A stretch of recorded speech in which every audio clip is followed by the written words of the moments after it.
Eu superei muita coisa até chegar a ser hoje o que eu sou. Superei uma separação, que Deus restituiu e restaurou o meu casamento. Superei quedas e instabilidades. Superei pecado. Superei muita coisa para chegar e abri mão de muita coisa para estar no altar. Abri mão de muitos erros. Abri mão de muita coisa para hoje ter acesso ao que eu tenho. Não foi do dia para a noite que eu conquistei o relacionamento profundo que hoje eu tenho com Deus. Não, não foi. O ministério não me trouxe só, aleluia, reconhecimento. Ele me trouxe muitas marcas, me trouxe muitas cicatrizes, mas que eu olho para elas e digo todos os dias: eu superei cada processo. Então aqui eu estou contando uma parte do testemunho dessa moça, que hoje você de repente conhece só pelas redes sociais, que bota uma saia midi e tira uma foto bonita. Mas que a vida nem sempre, aliás, foi tão bela quanto as minhas fotos que eu tiro. Eu tive momentos difíceis. Eu superei uma depressão profunda.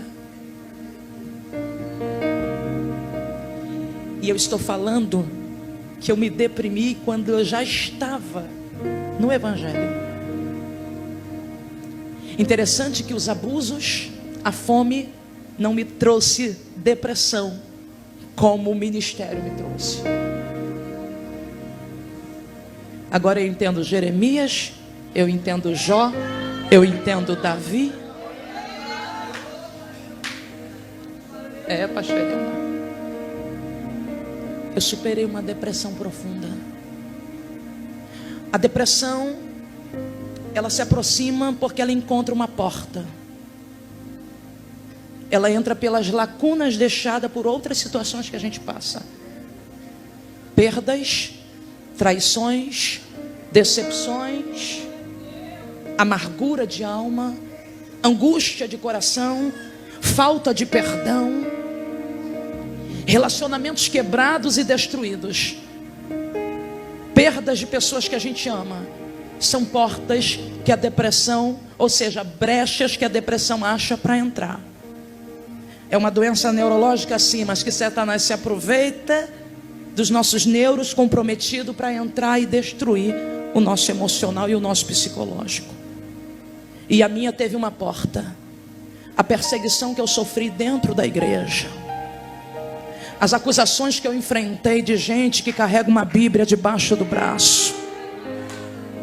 Eu não sou contra a igreja, eu sou a favor da igreja. Eu não sou contra meu irmão, eu sou a favor do meu irmão. Mas por um dado momento na minha vida eu tive a igreja contra mim. Tudo por causa da aparência que eu tenho e do corpo que eu possuo.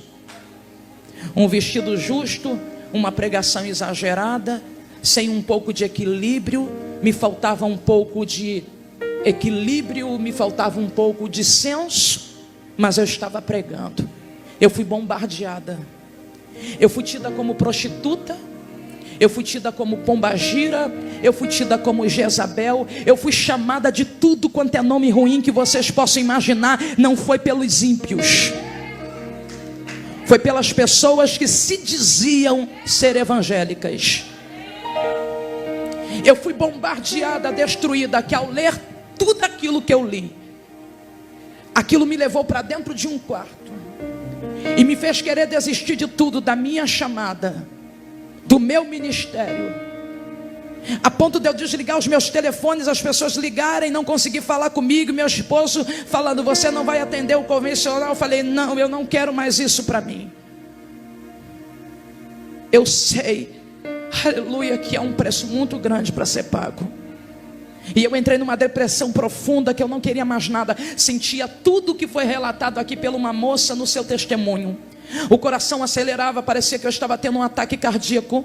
Eu sentia sensações eminentes de morte. Sentia a sensação de desmaio, como se meu corpo estivesse indo embora. Sentia dores no meu corpo.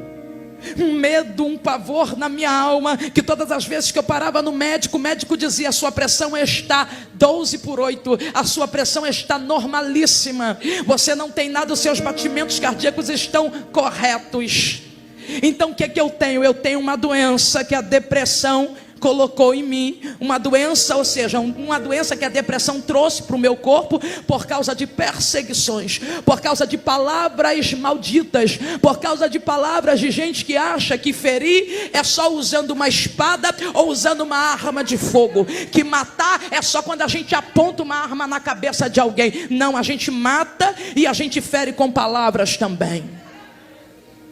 As palavras me feriram, quase me destruíram. Eu fui para dentro de um quarto dizendo: Deus, eu não sou prostituta, eu não sou aquela mulher que estão falando que eu sou, eu não estava lá fazendo nada errado, eu estava pregando a sua palavra. E aí o que aconteceu? Eu me deprimi, me joguei dentro de um quarto e quis desistir de tudo, pedindo a Deus para me levar. Até que uma madrugada me joguei no chão, chorei muito em cima da minha Bíblia, que rasgou a capa da minha Bíblia, de tanto que molhou com choro. E na madrugada Deus me visitou. Eu estava dormindo, para finalizar aqui minha oportunidade. Eu estou resumindo, que se eu falar de outras coisas, até de quando eu caí, vocês não têm noção. Escuta, eu estava dormindo quando Deus me visitou na madrugada desse choro. Eu tive um sonho, Helena, e eu só quero contar isso aqui porque é muito importante para mim.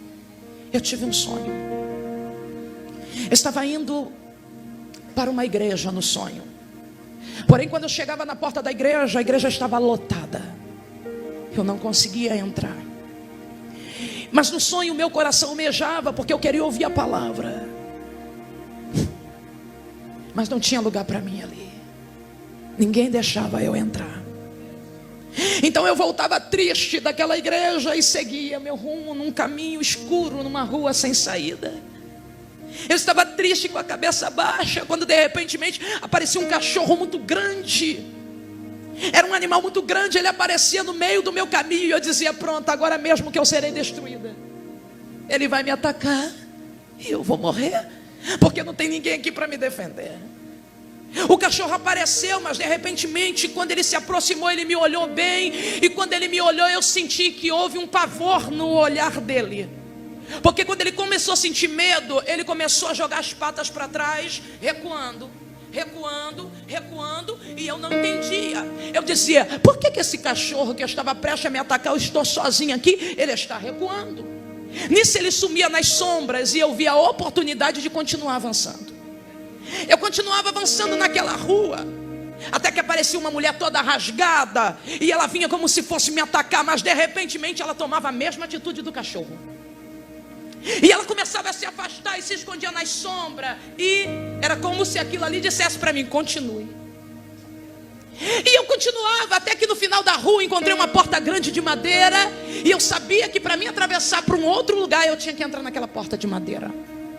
Quando eu entrava pelaquela porta de madeira, tinha um homem muito alto, de quase 3 metros de altura, todo vestido de preto, com a cara pintada de branco. Você sabe aquele personagem que faz o Jardim do Inimigo, aquele homem que se pinta? Era mais ou menos parecido com ele, só que tinha 3 metros de altura. Ele entrava dentro, ou seja, eu entrava dentro daquele lugar e via aquele homem grande, mas ao mesmo tempo que eu entrava, eu ficava apavorada por causa da altura, do tamanho e aparência dele, me assustava. De repente eu vi, quando ele me olhou de rabo de olho, ele começou a se afastar. Só que no sonho me bateu uma curiosidade, porque não era a primeira vez que aquilo tinha acontecido. Aconteceu com o cachorro, aconteceu com aquela mulher, e agora aquele homem estava recuando. Ele estava se distanciando de mim, e eu tive a ousadia de perguntar para ele: ei, deixa eu te fazer uma pergunta. Por que você está se afastando de mim? A mulher fez a mesma coisa, um cachorro fez a mesma coisa, o que está acontecendo? Aí ele disse assim: é porque quando você chegou aqui, você não chegou sozinha. Aí eu disse para ele, olhei para o lado, olhei para o outro, não vi ninguém do meu lado. Eu falei assim: como assim? Eu não estou sozinho, eu não estou vendo nada aqui. Aí ele disse: não, tem uma luz com você. Ele falou: tem uma luz com você, essa luz dele está com você.